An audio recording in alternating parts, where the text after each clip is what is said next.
Good evening to all of you. मैं विजय कुशवाहा। आज हमने करना है यूपी पुलिस कांस्टेबल का 17 फरवरी को जो दूसरा पेपर हुआ था सेकेंड इवनिंग का, उससे करना है। इससे पहले हम पहला तो कर ही चुके हैं। लेक्चर स्टार्ट करने से पहले आप लोगों से रिक्वेस्ट है कि अगर आपको लेक्चर अच्छा लगे तो प्लीज़ सब्सक्राइब कीजिएगा, लाइक कीजिएगा और दोस्तों को शेयर कीजिएगा। चलिए स्टार्ट करते हैं। पहला question, find the unit digit in the product. ये प्रोडक्ट दे रखा है, इसके गुणनफल में इकाई अंक याद करेंगे। बहुत आसान बता देता हूं आपको। पेपर आपका जो है बहुत ही आसान था। आसान इसलिए था, मैंने मैथ्स का देखा है, आसान इसलिए था क्योंकि आपको समय बहुत कम दिया गया था, इसी वजह से पेपर आसान बनाया गया था। लेकिन अब आपका जो पेपर होगा वो आसान नहीं होने वाला, इसीलिए आप अपना जो भी तैयारी करेंगे उसका लेवल बढ़ा के करेंगे। इस गुणनफल का मुझे इकाई अंक निकालना है, यूनिट डिजिट निकालना है। तो हमें जब इकाई अंक निकालना है तो इकाई सही अंक से मतलब है, हमें 2 से मतलब है, या हमें 8 से मतलब है, या 9 से मतलब है, हमें 4 से मतलब है। इन्हीं को आपस में गुणा कर लीजिए। 2 8 16, इकाई अंक कितना आएगा 6। फिर 6 9 54, इकाई अंक कितना आएगा 4। 4 चक 16, फिर इकाई अंक कितना आएगा 6। यानी फाइनली इसका आंसर क्या होगा 6। 1568 इंटू 389 इंटू 487 इंटू 3854।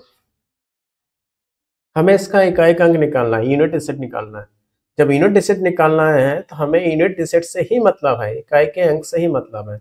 इन्हीं को आपस में गुणा करेंगे। 8 9 72, इकाई का अंक मिलेगा आपको 2। 2 7 14, इकाई का अंक मिलेगा 4। 4 चक 16, इकाई का अंक मिलेगा 6। अगर प्लस होता तो प्लस करते जाते। 1587 प्लस 289 382 प्लस 697। हमें इसका यूनिट डिजिट निकालना है, इकाई का अंक। तो हमें इकाई के अंक से ही मतलब है, सबसे मतलब नहीं है। इकाई का अंक से निकलेगा। 7 है, 9 है, 2 है और 7, इनसे मतलब है।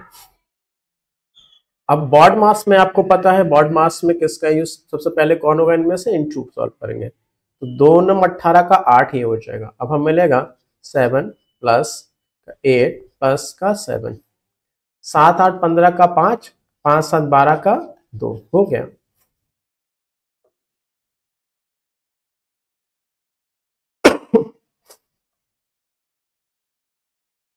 उन जोड़ियों की संख्या के बारे में जिनका एचसीएफ 15 है। एचसीएफ हमें कितना दे रखा है 15। एलसीएम कितना दे रखा है 138। ऐसी 2 जोड़ियां हैं, ये 2 संख्याएं होंगी, कोई भी हमारी ए होगी बी होगी। संख्या पद्धति में है 2 संख्या, कोई भी ए बी हो सकती है। अब कह रहा हूं उन जोड़ियों को, यानी कि नॉर्मली क्या होता है एचसीएफ और एलसीएम केवल किन्हीं 2 संख्याओं का जरूरी नहीं हो सकता। 2 2 2 2 जोड़े जोड़े करके कई जोड़े संख्याओं का एचसीएफ 15 और एलसीएम 138 हो सकता है। तो वो कह रहा है उन जोड़ियों की संख्या के बारे में जिनका एचसीएफ 15 और एलसीएम 138 है। हम निश्चित रूप से कह सकते हैं, ठीक है, मैं जो समझाना चाहता हूं वो समझिए। ये एचसीएफ और ये एलसीएम कोई जरूरी नहीं है इन 2 संख्याओं का ही हो, कोई 2 और संख्या भी हो सकती है पूरे में, कोई 2 और संख्या हो सकती है पूरे में, है ना। तो यही कह रहा है ऐसे जोड़े जो बन रहे हैं उनके बारे में बताना मुझे। ठीक, क्वेश्चन आपको समझ में आ गया होगा उम्मीद है। अब एक बात समझिए, नॉर्मल मैं आपको कौन समझाता हूँ। मान लीजिए एक संख्या आपके पास 16 है और एक संख्या 20 है। अगर मैं इसका एलसीएम लेता हूँ, पहले एचसीएफ निकालते हैं। एचसीएफ क्या करते हैं आप लोग, जो बड़े से बड़ा है वो कॉमन लेते हैं। जैसे 4 कॉमन लिया, यहाँ बचेगा 4 और यहाँ बचेगा 5। अब कॉमन नहीं है तो इसका एचसीएफ क्या हो जाएगा, इनका एचसीएफ 4 ही हो जाएगा। अब एलसीएम निकालिए इनका। एलसीएम कैसे निकलता है, 4 फिर से कॉमन लेंगे, 4 और 5। अब इसके बाद कॉमन तो है ही नहीं, तो हम इनका एलसीएम कैसे बनाते हैं, 4 और 4 इंटू 5, 4 इंटू 5। अब देखिए इन 2 संख्या ली थी, इनका एचसीएफ मुझे 4 मिला और इनका एलसीएम कितना मिला, 4 इंटू 20 लिख ले। 4 × 20 है ना। तो इसका मतलब ये है कि एलसीएम एचसीएफ से कट जाता है, एलसीएम एचसीएफ से कट जाएगा। इसका मतलब ये है एलसीएम इस एचसीएफ का मल्टीपल होगा हमेशा। यानी कि देखो आप ये हमारे पास 4 × 20 है, इसे आप 4 से काट सकते हो। सीधी सी बात है, एलसीएम हमेशा एचसीएफ का मल्टीपल होता है, यानी कि ये हमेशा इससे कट जाता है। क्या होना चाहिए? मल्टीपल होना चाहिए। अब आप देखो कि 138 किसी भी हालत में 15 से कटेगा ही नहीं। 138 आप 15 से कटेगा ही नहीं। इसका मतलब ये है कि इन्होंने जो डेटा लिया है वो गलत लिया है, ये पॉसिबल ही नहीं है। अगर दो संख्याएं कोई भी ले लिए जिनका एचसीएफ 15 है, तो उनका एलसीएम जो होगा 15 का गुणज ही होगा। 15 का गुणज ही होगा, या 15, 30, 45, 60 इस तरह से 15 का कोई ना कोई गुणज ही होगा। तो 138 जो है 15 से कट नहीं रहा है। इसका मतलब ये जो डेटा है वो गलत है, संभव ही नहीं है। तो इस हिसाब से ऐसी कोई जोड़ी मौजूद नहीं है जो ये डेटा को पॉसिबल कर सके। ठीक है, मैं एक और एग्जांपल लेके दिखाता हूं आपको। जैसे मान लो बहुत छोटा सा लेते हैं, एक 4 लेते हैं, एक 6 लेते हैं। इनका एचसीएफ आप बना ही लोगे। एचसीएफ कितना है इनका? 2। इनका एलसीएम कितना होगा? एलसीएम कितना होगा? 12। देखो एलसीएम 12 है, ये इसका क्या मल्टीपल है या नहीं, गुणज है कि नहीं? है ना, 12 2 से कट जाएगा, नहीं कट जाएगा? तो ऐसी कोई भी दो संख्याएं अगर उनका एचसीएफ है और उनका एलसीएम दे रखा है, तो एलसीएम हमेशा उस एचसीएफ का मल्टीपल होगा, गुणज होगा, उससे कटेगा ही कटेगा।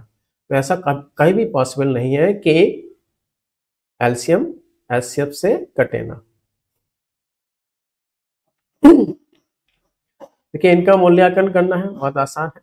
पहले आप क्या कर लो, ये 2 जीरो हटाओ, 2 डिजिट के वाले पॉइंट हटा दो, फिर इनको गुणा कर लो। 3 चौक 12, 12 3 36, 36 चौक 144 ही हो गया। अब पॉइंट कितने डिजिट पर लगेगा? 1 2 3, 1 2 3 डिजिट पर पॉइंट लगेगा। 0.144। तो ये क्वेश्चन आपका कैसे दिया, कितना आसान दे दिया। नेक्स्ट देखिए, कह रहा है 851 को 1/2 2/3 3/4 के अनुपात में 3 भागों में विभाजित करना है। तो पहला भाग क्या होगा? तो हमारे पास जो भिन्न अनुपात बना हुआ है, जो हमारे पास भिन्न अनुपात मिला हुआ है, उसे हम सरल अनुपात में बदल लें। किसी भी भिन्न अनुपात को सरल अनुपात में बदलने के लिए हम करते क्या है, ये 2 है, ये 3 है, ये 4 है, इनका एलसीएम 12 होगा। मैं 12 से गुणा कर दो पूरे को, 12 से इंटू कर दो। 4 3 12, 3 4 12, 2 6। तो अब संख्याएं किस अनुपात में जाएंगी? 6 4 और 3 के 3 चक्र सॉरी 8 हो जाएगा ना, ये 8 हो जाएगा और ये 9 के अनुपात में हो जाएगी। अब 851, 6 8 17, 9 8 17, 17 6 23, ये हो गया 23। 23 की वैल्यू मिली मुझे, कितने रुपए मिली है? 851 रुपए। पहला भाग, दूसरा भाग और तीसरा भाग सबको मिला के 23 रुपए। 23 की वैल्यू 851 है। पहले भाग की वैल्यू पूछी, यानी 6 की वैल्यू पूछी है, 6 की वैल्यू पूछी। अब देखो इसको सॉल्व कैसे करेंगे। 23 की टेबल आपको आती है तो अच्छी बात है, नहीं आती तो सुनिए। 3 की टेबल में 1 कब आती है? 3 सत्ते 21। और किसी में 3 की टेबल पढ़ लीजिए, 3 सत्ते 21 के अलावा एक नहीं आएगा, है ना। तो इसका मतलब है जो भी होगा वो 7 से तो कटेगा। अब देखिए 2 की टेबल चेक कर लीजिए, 2 की टेबल में 8 कब आता है? 4। यानी कि या तो ये 47 बार में जाएगा या फिर 37 बार में जाएगा। 4 इसलिए नहीं करोगे, 4 47 या 37 बार में जा सकता है। 2 चौक 8 ही तो यही हो गया, 24 हो सकता है 47 बार में। तो या तो 47 या फिर 37, चलो चेक कर लेते हैं। तो क्या किया मैंने, हाँ ठीक है, 6 3 18, 37 बार में नहीं, 47 बार में जा रहा है वैसे। अच्छा फिर से समझ लीजिए इसको। ये कितना था हमारा 23, है ना। तो 3 की टेबल में एक कब आता है 7 बार में। अब हमारे पास ये है 2 2 चौक 8 47 का 47 की 6 से गुणा किया जाए, 6 चौक 24, 24 का कोई ऑप्शन नहीं है। 6 7 42, सॉरी 6 7 42 का 2 बचेगा 4, 6 चौक 24 4 28, 282 का कोई ऑप्शन नहीं है। इसका मतलब ये 37 बार में ही जाएगा। एक 47 और एक 37 का ऑप्शन दिखा था। तो 6 7 42, 6 3 18, 4 22, 222। आप अपना भाग करके भी देख लीजिए, ये थोड़ा गैस लगाना होता है मुझे। एक गांव में हैजा के कारण 10% लोगों की मृत्यु हो गई और इसके कारण शेष लोगों में से 25% लोगों ने गांव छोड़ दिया। फिर जनसंख्या घटकर 2025 तक रह गई। गांव में मूलतः रहने वाले लोगों की कुल संख्या कितनी है?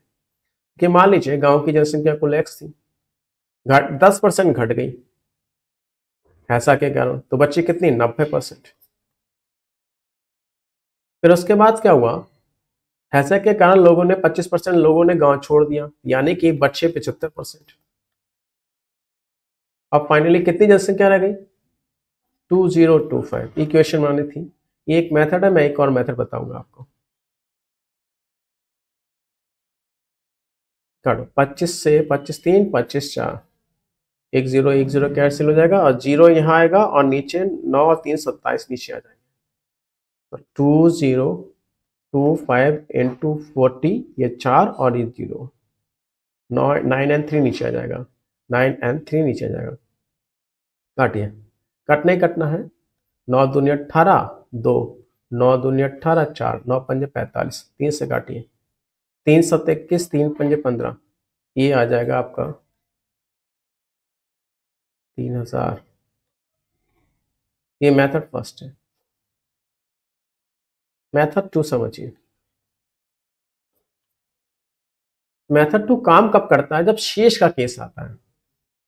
शेष का शेष, फिर शेष बचा, फिर शेष बचा, फिर शेष बचा।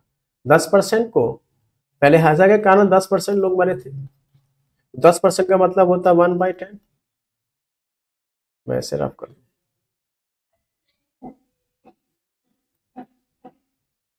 यानी अगर 10 थे, एक मर गए, एक जनसंख्या में से 10 लोगों में से एक मर गया, तो बचेंगे कितने लोग? 9। फिर जो बचे उसमें से 25% शेष की कहानी हो रही है। 25% गांव छोड़ के चले गए। 25% का मतलब होता है 1/4। तो 4 थे, एक व्यक्ति चला गया, तो बचे कितने? 3। बस इधर गुणा कर ले, प्रारंभ में जनसंख्या बचेगी। इधर गुणा कर दे तो नई जनसंख्या बचेगी 27। इन दोनों में से नई जनसंख्या दे रखी थी, यानी 27 की वैल्यू दे रखी थी आपको 2025 और 40 की वैल्यू निकालनी थी, वही आ जाएगा आपका 3000। ये 2 मेथड है आपके, जो आपको अच्छा लगे, जो आपने पढ़ा उसी से कर लीजिए।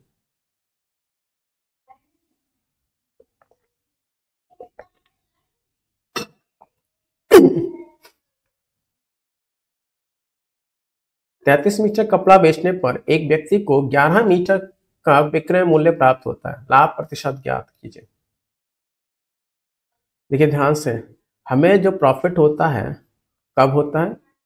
जब हम महंगा बेचें और सस्ता खरीदें, है ना। प्रॉफिट तो तभी मिलेगी, महंगा बेचें और सस्ता खरीदें, यानी एसपी में से सीपी घटाना।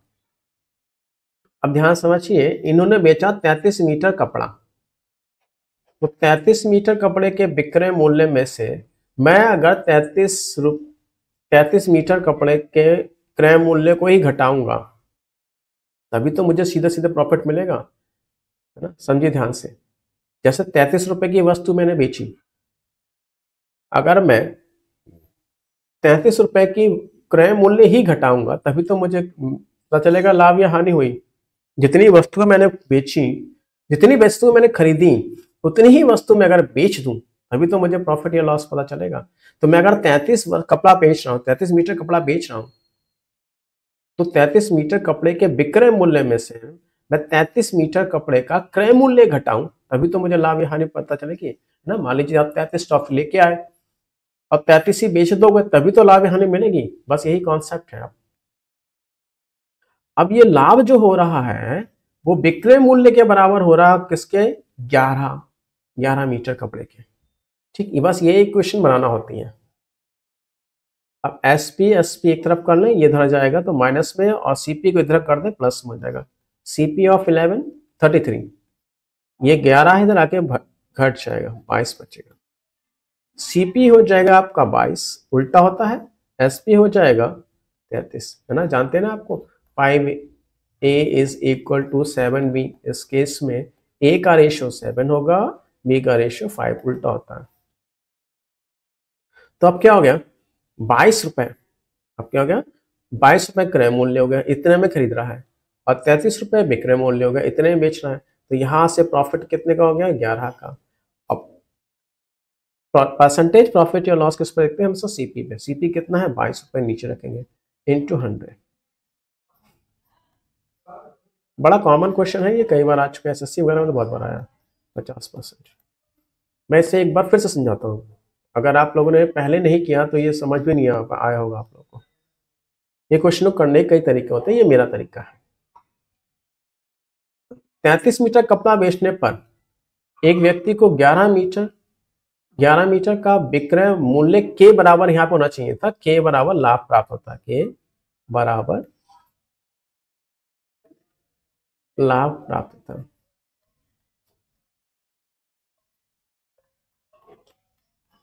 ठीक है, तो आप समझिए प्रॉफिट हो रहा है। प्रॉफिट कब होता है, जब आपने महंगा बेचा है और सस्ता खरीदा है। अब ये कह रहा है कि 33 मीटर कपड़ा बेचा, तो 33 मीटर कपड़े का विक्रय मूल्य है ये।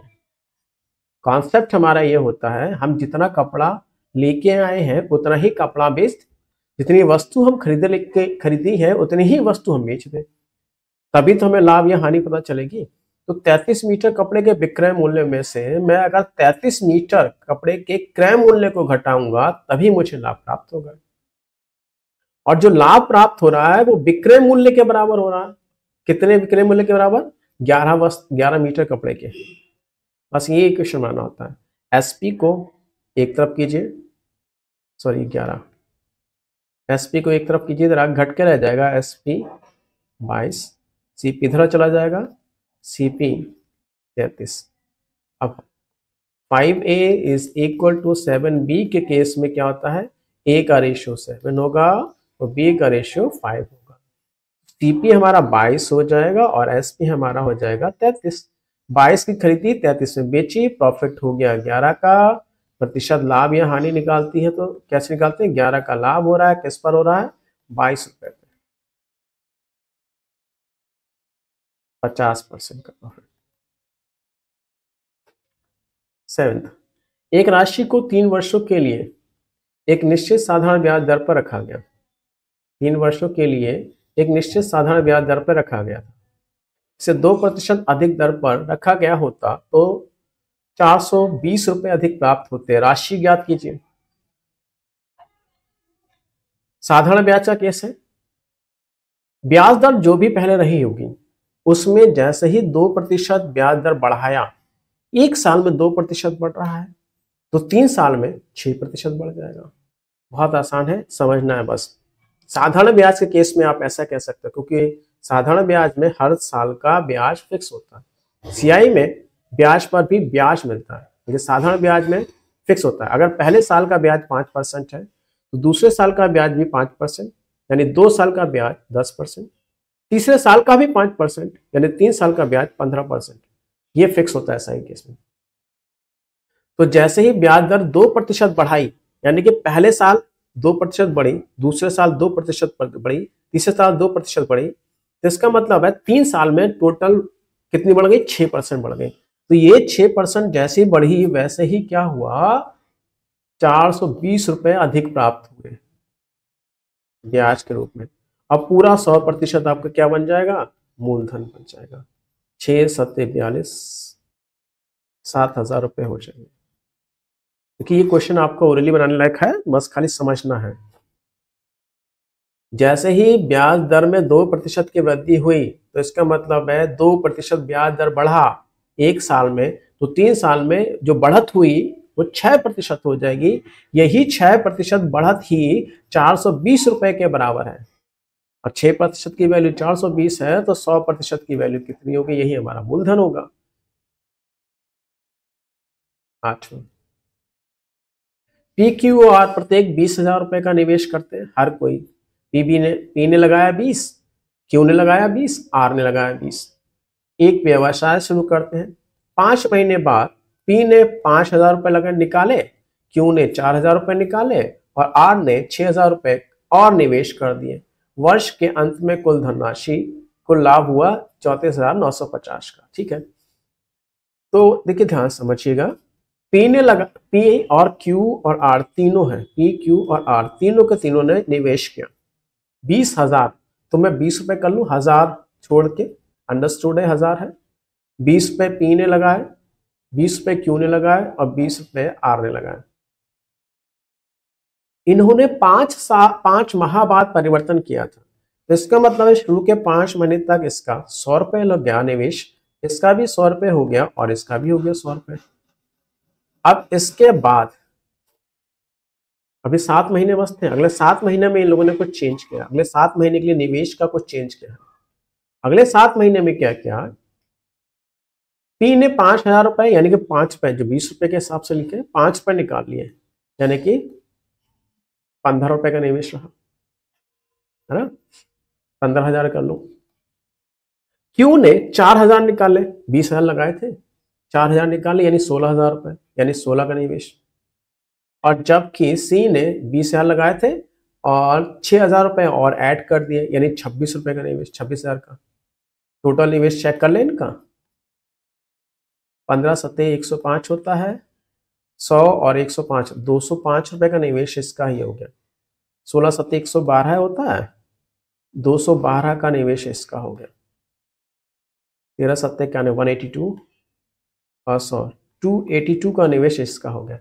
ये इनका इन्वेस्टमेंट की कहानी है और हमें पता है यही इन्वेस्टमेंट ही किस में बदल जाता है, लाभांश में बन जाता है, प्रॉफिट में बन जाता है, डिविडेंड में बन जाता है। जिस अनुपात में निवेश किया था उसी अनुपात में प्रॉफिट बांटा जाता है।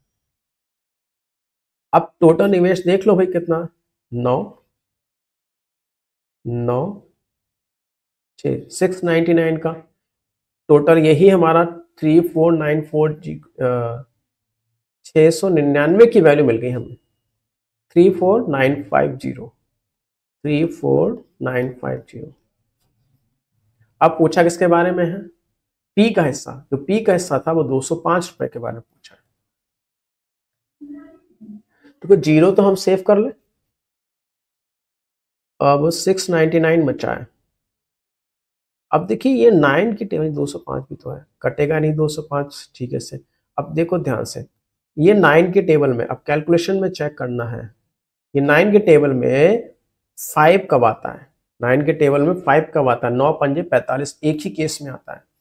यानी कि ये पूरा पूरा कटना ही है, पॉइंट लगाना नहीं है, ये पूरा पूरा कट के एक, तो जाहिर सी बात है जिससे भी कटेगा उसका एक अंक 5 होगा।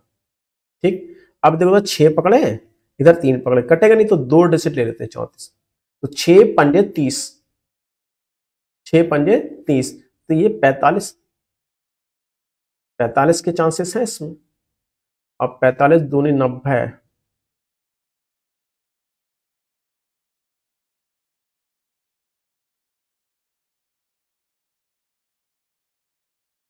कहीं कुछ गड़बड़ तो नहीं हो गई, ये ऑप्शन में नहीं है, 90 का ऑप्शन।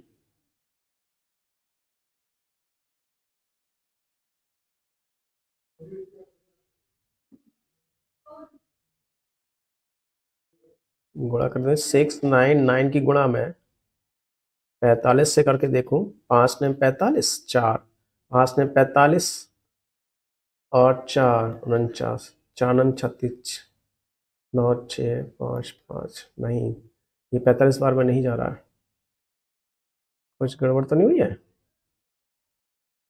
15 सत्ते 105, ये हो गया 205, 16 सत्ते 112, 212, 13 सत्ते 91, क्या दूना 182 का 282, ठीक है, 5 4 9, 8 और 1 9, 6 666, ठीक है।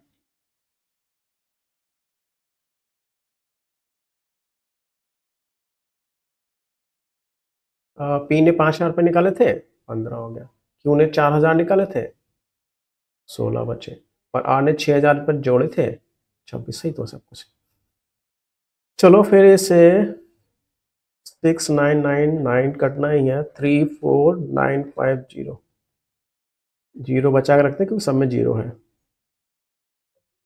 समस्या यह है कि मैं जीरो भी कर दूं तो ये 20,050 2050 तो यही हो गए। कितनी बार में जाएगा? 5 बार में तो जाएगा ही। ओह शिट, ये अरे पकड़ गई गलती। अरे जरूरी थोड़ी ना है। ये 5 टाइम्स ही जाएगा, देखिए कैसे।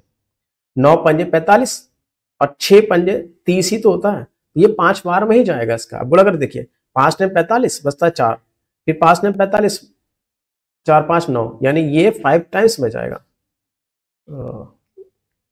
थोड़ी सी गड़बड़ कर दी थी। आ गया 0।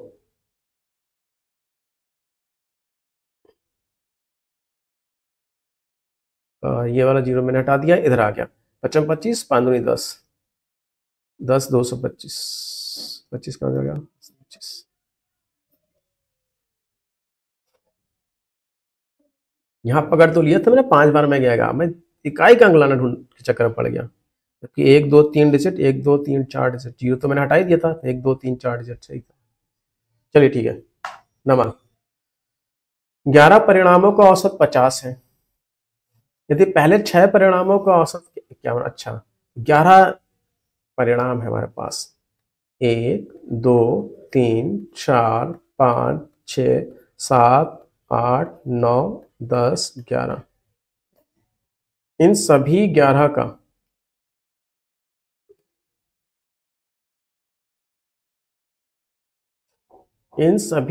का औसत कितना दे रखा है?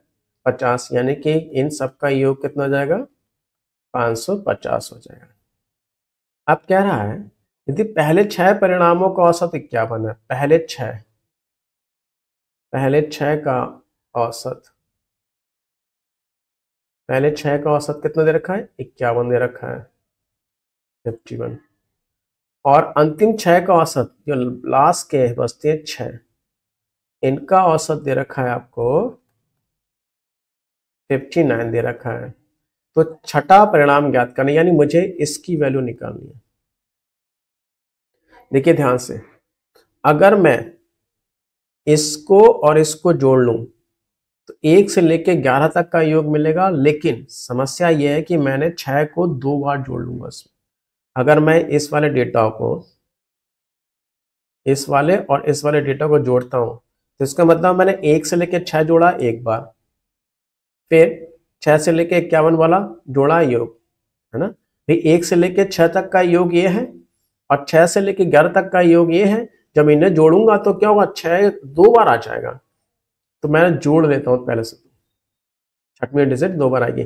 जोड़ लूंगा तो मैं 6 कॉमन आ जाएगा और 51 प्लस 59 हो जाएंगे। 6 इंटू 110, तो ये जो आया 660 आया क्या? ये 1 से लेके 11 तक की संख्याओं का योग आ गया। पर इसमें छठवीं डिजिट क्या है? 1 ज्यादा है ना। ध्यान समझिएगा। अब मैं अगर इस 550, जो वास्तव में क्या है 1 से लेके 11 तक का योग है, अगर मैं इसे 550 घटा दूं तो जो छठवीं डिजिट आएगी या नहीं आएगी? जो 110 जो आएगी वो छठवीं डिजिट होगी नहीं होगी? भाई ये 660 क्या था? एक इसमें क्या था?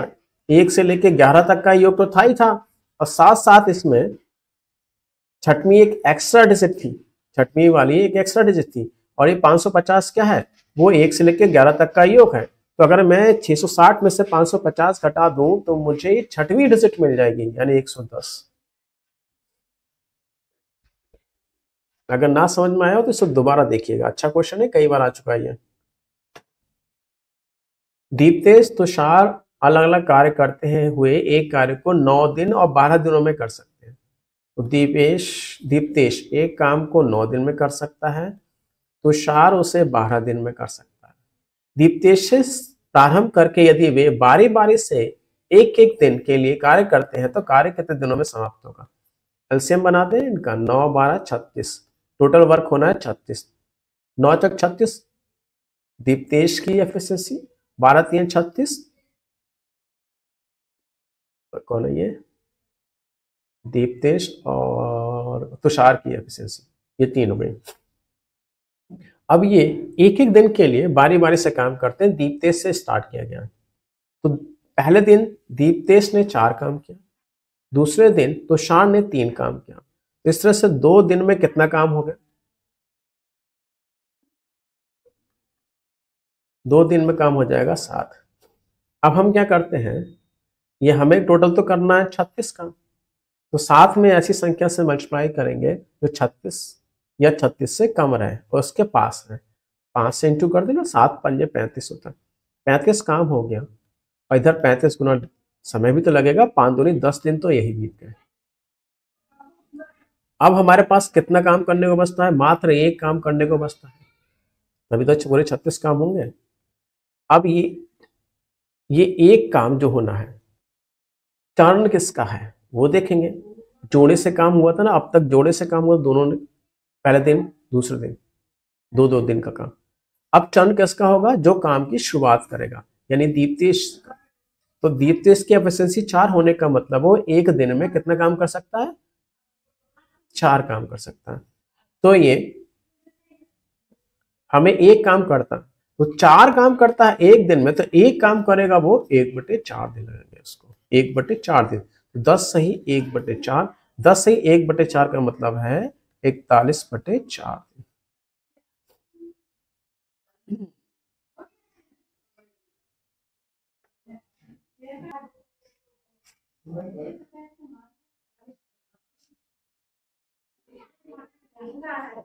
ये h है, तो ये 3h है। इसका एरिया बनेगा हाफ हाइट इनटू बेस। ये जो एरिया है ये हमारे पास दे रखा ना 24.68 प्रति 100 मीटर स्क्वायर का खर्च है। 100 मीटर स्क्वायर का खर्च कितना है? 24.68 तो 1 मीटर स्क्वायर का खर्च कितना हो जाएगा आपका? 24.68 बटे 100। तो इतने मीटर स्क्वायर खर्च कितना हो जाएगा आपका? हाफ h इंटू 3h का खर्चा कितना हो जाएगा? 24.68/100 into half h into 3h। ये मैंने इस बार थोड़ा सा बेसिक समझाने की कोशिश की आपको। अब यही खर्च हमको दे रखा है, तो 4.68/100 into half h square into 3। ये खर्च हमको दे रखा किसके बराबर है? 123.18 के।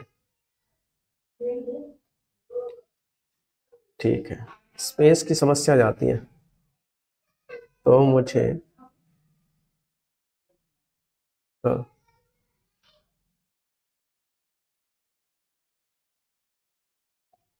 इसे सॉल्व करना है, तो h स्क्वायर यही रखने हैं, बाकी सबको उठा के ले जाए। h स्क्वायर 123.18, 2 3 पर था, 3 नीचे आ जाएगा, 2 200 ऊपर पहुंच जाएगा, 2 इंटू 100 ऊपर चला जाएगा, नीचे 24.68 आ जाएगा। ये कैलकुलेटिव बात है आपका, सॉल्व करना है। 0.2 डिजिट नीचे, 0.2 डिजिट नीचे, 2468 है और 3300 का, चलो 3 से इसे काटते पहले। 3 3 1 3 1 3 1 0 6। अब 11,000 है और 2,000 5 5 बन जाएगा। तो ये 2 अभी एक्स्ट्रा बचे, ये भी काट दो। 2 12 3 4 1234 बचता है इधर। अब इस समस्या 2 जीरो है नहीं ये वाले, इसलिए तो मैं एडजस्ट करता है इसको। जब 2 जीरो नहीं, अच्छा ये स्क्वायर भी तो है, सॉरी, इसको ऐसे रहने दो क्योंकि ये h स्क्वायर ना वर्गमूल बनाएगा, इसे ऐसे रहने दी, इसको काटने की कोशिश करेंगे। ये 1234 है और ये 11,000 है, ठीक है। 4 के टेबल में 6, मैं इधर लिखता हूँ इसको 11106 इंटू 100, इसीलिए गड़बड़ हुई थी, उससे मैंने ध्यान नहीं दिया। ये एच स्क्वायर की वैल्यू है, यानी कि ये तो वर्गमूल में काम आएगा, इसलिए एक जीरो यहाँ मिल रहा है। अब नीचे आया 1 2 3 4, अब ये इससे कटना ही कटना है। ऑप्शन में देख लें, 3 से कटेगा क्या, 12 3 36, ये 3600 आएगा, और यहाँ पे 11,000 है, कहानी नहीं आएगी। नहीं नहीं नहीं नहीं, स्क्वायर रूट ही तो ना।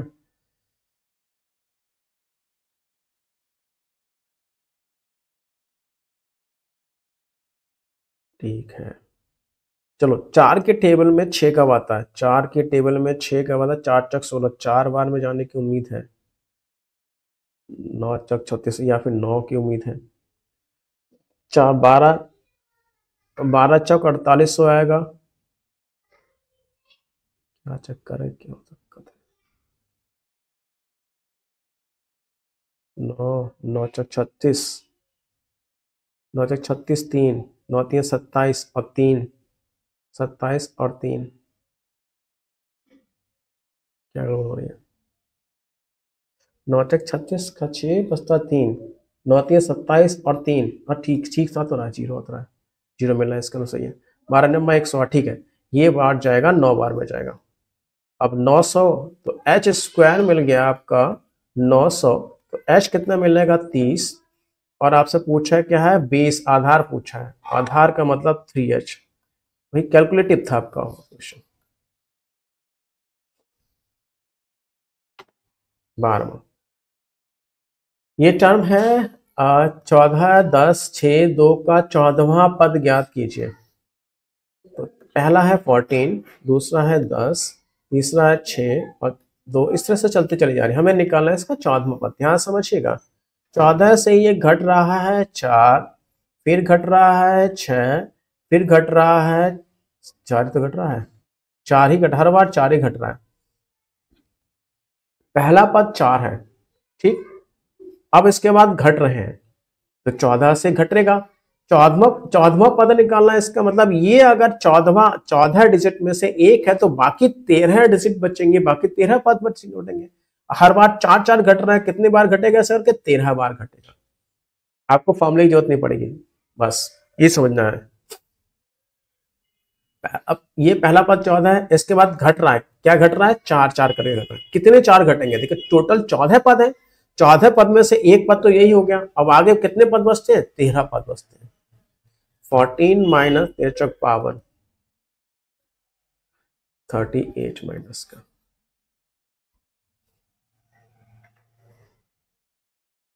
एक मित्र समूह में 8 सदस्य हैं जो एक दूसरे को कार्ड भेजकर दीपावली के दिन की शुभकामनाएं देते हैं। इस समूह द्वारा इस प्रायोजन के लिए कितने ग्रीटिंग कार्डों का उपयोग किया जाएगा।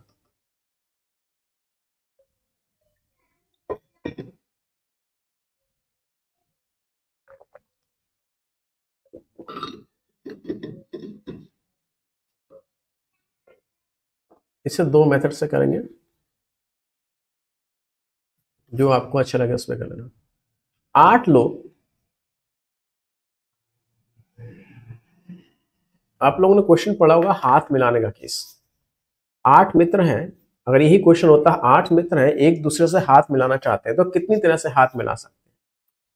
हाथ मिलाते समय ग्रुपिंग होती है, एक बार में 2 लोगों की ग्रुपिंग होती है, फिर मैंने अगर आपसे हाथ मिलाया तो आपने भी मुझसे हाथ मिलाया, तो एक बार में 2 लोगों की ग्रुपिंग होती है। तो 8 लोग हैं, उनमें से 2 2 की ग्रुपिंग कितनी तरह से हो सकती है, 8C2 कॉम्बिनेशन के रूप में। इस कॉम्बिनेशन को सॉल्व कैसे करते हैं, नीचे क्या करते हैं, ये 2 का फैक्टोरियल लगते हैं, और 8 माइनस 2 का फैक्टोरियल यानी 6 का फैक्टोरियल होता है ना, बड़ा वाला फैक्टोरियल को हटा देते हैं। अब नीचे 2 का फैक्टोरियल बचा, इसका मतलब 8 को खोलेंगे बैक तक, केवल 2 बार में खोलेंगे।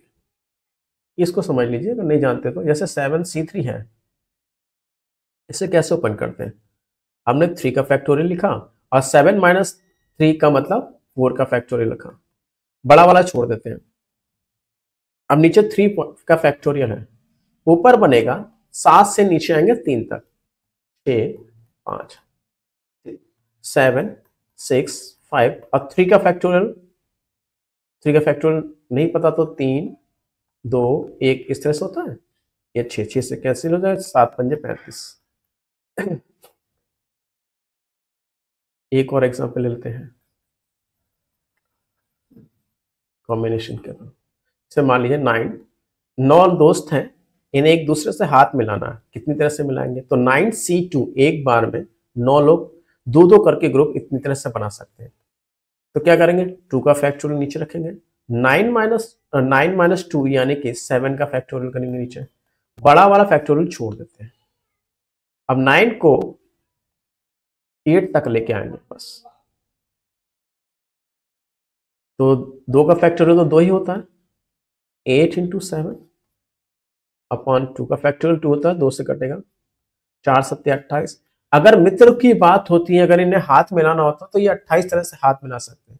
लेकिन यहाँ पे कार्ड्स, ग्रीटिंग कार्ड्स के एक्सचेंज की बात हो रही है।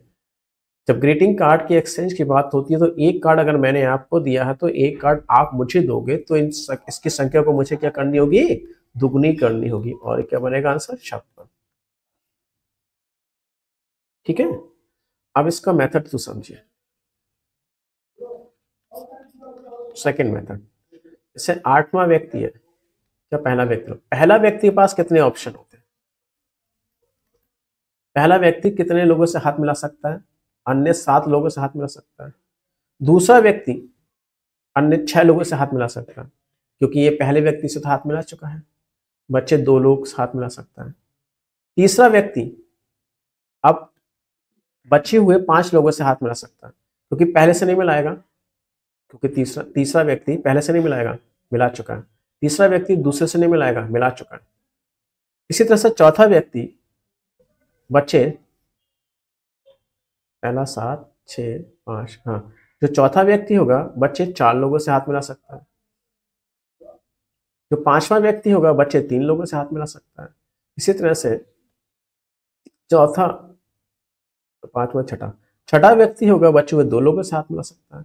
और 7वां व्यक्ति 1 से 8वां किसी से नहीं मिला सकता, क्योंकि ये सबसे हाथ मिला चुका है। आज मुझे थोड़ी सी दिक्कत हो रही है बोलने में। सुनिए ध्यान से, ये जो पहला व्यक्ति है टोटल 7 लोगों से हाथ मिला सकता है, 7 ऑप्शन है। ये जो दूसरा व्यक्ति है ये टोटल 6 लोगों से हाथ मिला सकता है। इसके पास हाथ मिलाने के लिए 6 ऑप्शन है, क्योंकि पहले व्यक्ति से तो ये हाथ मिला चुका होगा पहले से। इसी तरह से तीसरा व्यक्ति के पास ऑप्शन बचते हैं 5, चौथे व्यक्ति के पास ऑप्शन बचते हैं 4, पांचवें व्यक्ति के पास ऑप्शन बचते हैं 3, छठे व्यक्ति के पास बचते हैं 2, और 7वें व्यक्ति के पास बचते हैं 1, और 8वां तो अब ऑप्शन में रह ही नहीं गया मिलाने की, सब, क्योंकि इससे सब लोग हाथ मिला चुके हैं। अब इनको जोड़ोगे तो ये सब कितना आएगा? 56 ही आना चाहिए। 7 6 13, 13 5 18, 18 4 22, 22 3 56 क्यों नहीं भाई?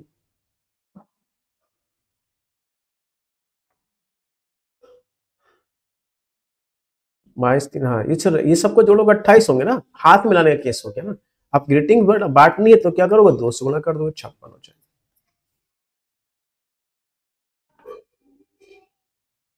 एक आदमी 5 बेटों, 4 बेटियों और 2 भतीजों के बीच 12,900 बांटता है। अच्छा, बेटे कितने हैं?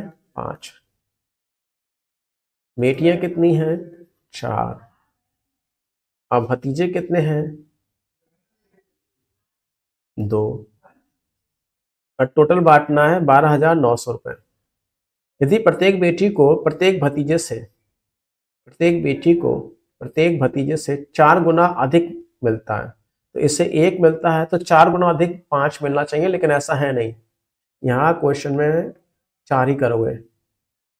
ये देखो बेसिक, नॉर्मली देखो, प्रत्येक भतीजे से 4 गुना अधिक होने का मतलब ये होना चाहिए तो कि अगर भतीजे को 1 रुपया मिला तो 4 गुना अधिक, यानी कि इसे 5 मिलना चाहिए, लेकिन ऐसा नहीं है, क्वेश्चन में 4 ही लेके चले हैं।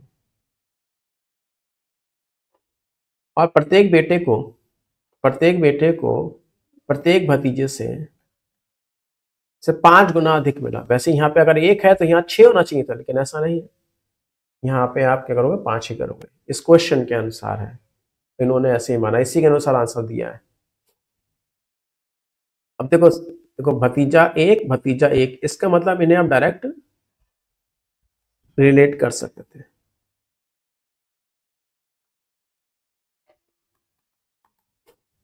अच्छा, यानी कि इससे 4 रुपए मिले हैं। अगर एक लड़की को 4 मिले हैं तो कितनी लड़कियां हैं? 4। तो 4 चौक 16 रुपए इन लोगों में बटे। एक भतीजे को अगर 1 रुपए मिले हैं तो 2 भतीजे को कितने मिले होंगे? 2 रुपए मिले। एक लड़के को अगर 5 रुपए मिले हैं तो 5 लड़के हैं, तो टोटल कितने रुपए मिले इन्हें? 25 रुपए में। 25, 16, 41 और 3, 43 रुपए इन सबको मिले टोटल। और इसी 43 की वैल्यू कितनी दे रखी है आपको? 1 to 900। पूछा किसके बारे में? तो प्रत्येक बेटी को कितना मिला? प्रत्येक बेटी को मिला है 4 के बारे में पूछा। 3 बार में जाएगा, 3 3 9, 3 चौक 12, 3 चौक 1200 रुपए।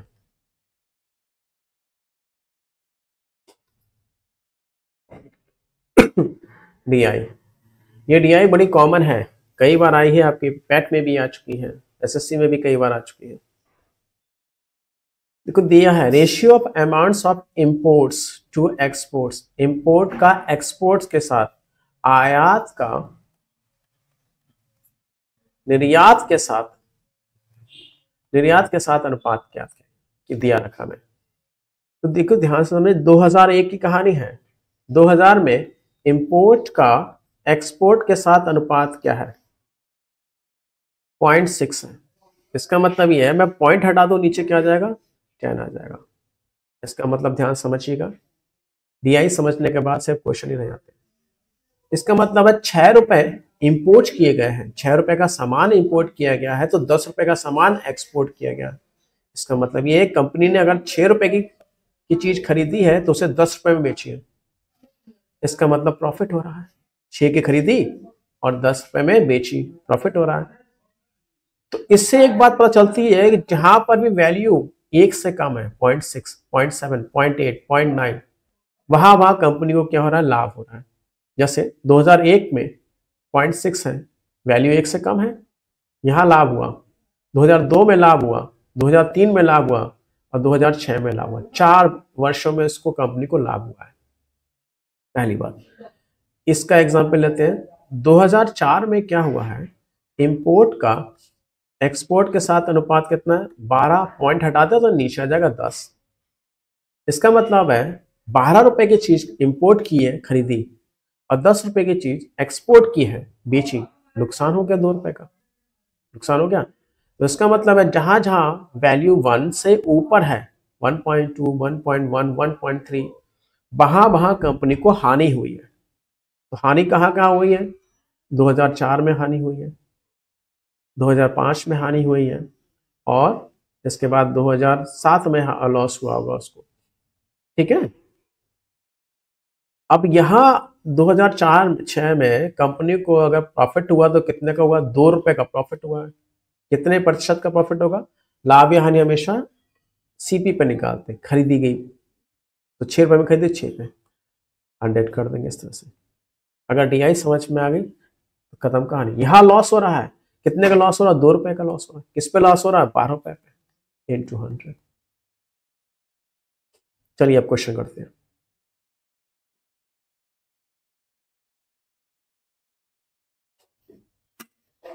किस वर्ष कंपनी के निर्यात के अनुपात में आयात न्यूनतम था?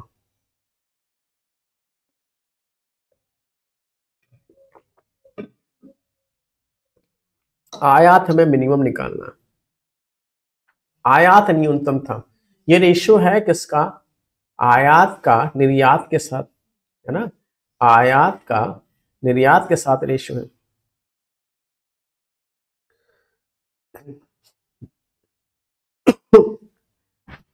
तो न्यूनतम आयात का निर्यात के साथ न्यूनतम, देखो यहाँ पे कितना हो गया? 6/10 हो गया। यहाँ पे कितना हो गया? 8/10 हो गया। यहाँ पे कितना होगा? 3/10 हो गया। यहाँ 12/10 हो गया। यहाँ 15/10 हो गया। यहाँ 9/10 हुआ है, और यहाँ 16/10 हुआ है। अब बताओ भाई, जाहिर सी बात है, यहाँ 10 निर्यात तो सबका सेम है, 10-10 रुपए, 10-10 रुपए, 10-10 रुपए, 10-10 रुपए, सबका सेम है। न्यूनतम निर्यात सबका सेम है, निर्यात सबका 10-10 रुपए है। आयात न्यूनतम कहां पे है, सबसे कम यही तो था, ये 3 रुपए वाला न्यूनतम, सबसे कम न्यूनतम निर्यात यहीं पे तो है, कंपैरिजन की जाए तो आंसर ये हो जाएगा। मैं यहाँ निर्यात 6 रुपए का हुआ है, यहाँ निर्यात नहीं आयात, सॉरी आयात यहाँ पे 6 रुपए का हुआ है, यहाँ आयात 8 रुपए का हुआ है, यहाँ आयात 12 रुपए का, सबसे न्यूनतम आयात यहाँ हुआ है 3 रुपए का 2003 में। नेक्स्ट, दिए गए वर्षों में से कितने वर्षों में निर्यात आयात से अधिक था, कितने वर्षों में निर्यात आयात से अधिक था, बताए थे निर्यात आयात से अधिक था। तो ये सब किसका रेशियो है, आयात का निर्यात के साथ रेशियो है, इंपोर्ट का एक्सपोर्ट के साथ रेशियो है। निर्यात आयात से अधिक था, कितने वर्षों में निर्यात आयात से अधिक था।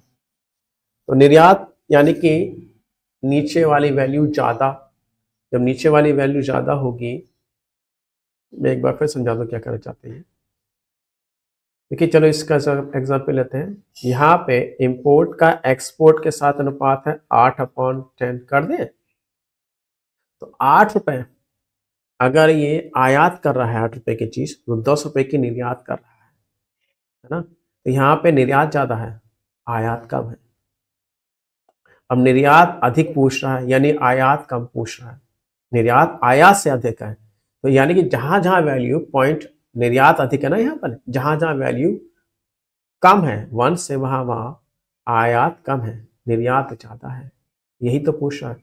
1, 2, 3 वर्षों में और 4 वर्षों में, इन 4 वर्षों में आयात कैसा है, कम है, निर्यात ज्यादा है, यही पूछा, निर्यात आयात से अधिक है, तो 4 वर्षों में ऐसा है। यदि 2002 में कंपनी की आयात 260 करोड़ थी, 2002 की बात हो रही है, इंपोर्ट का एक्सपोर्ट के साथ रेशियो कितना है, 8/10 है। कंपनी की आयात 260 करोड़ है, आयात मतलब ये 8 की वैल्यू कितनी है, 260 है। तो 2002 में कंपनी का निर्यात कितना था, निर्यात यानी 10 की वैल्यू पूछी है, काट दो भाई 8 से, 8 या 24, 2 इधर हो जाएगा, 2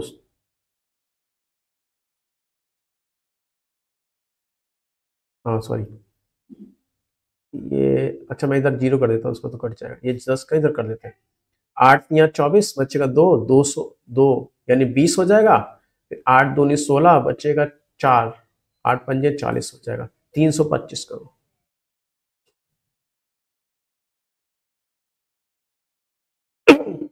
दो 2004 में आयात 240, 2004 में आयात, 2004 की कहानी ये रहा 2004।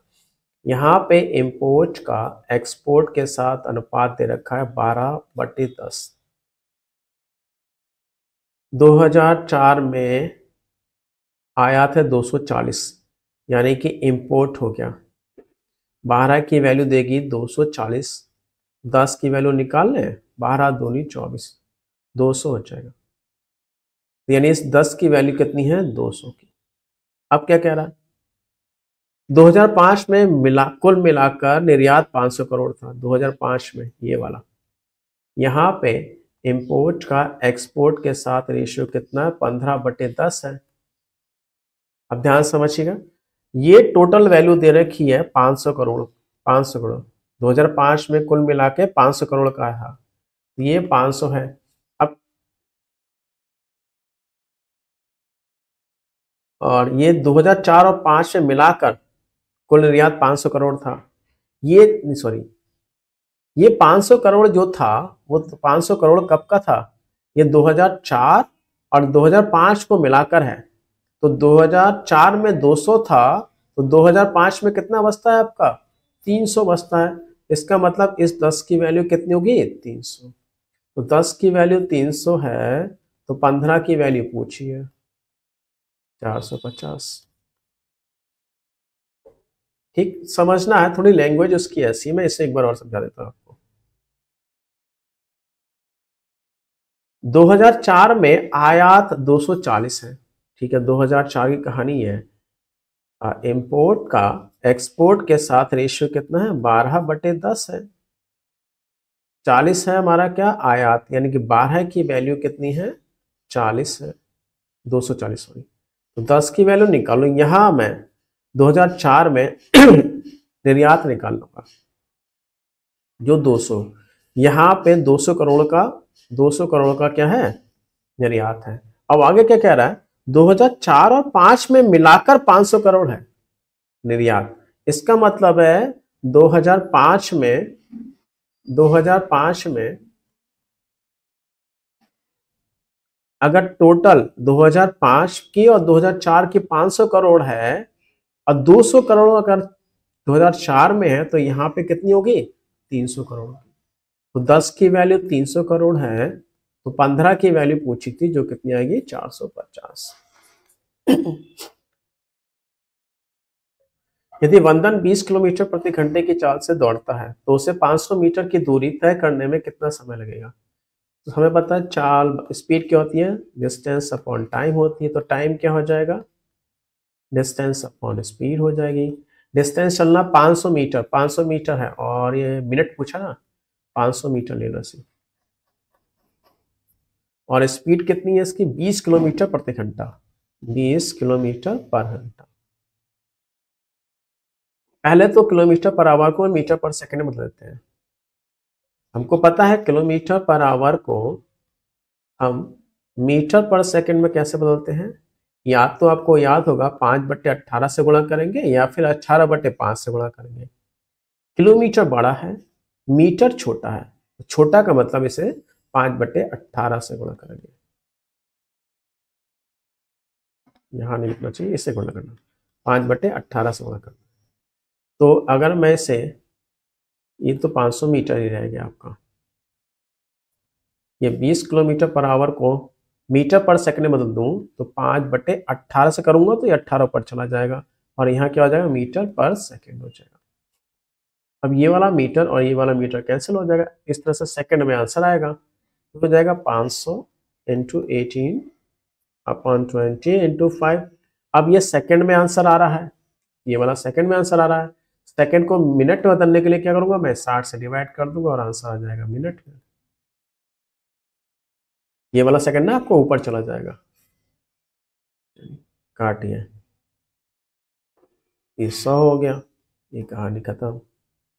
पॉइंट में अच्छा आता रहा है 6 10 6 3 1.5 मिनट हो जाएगा।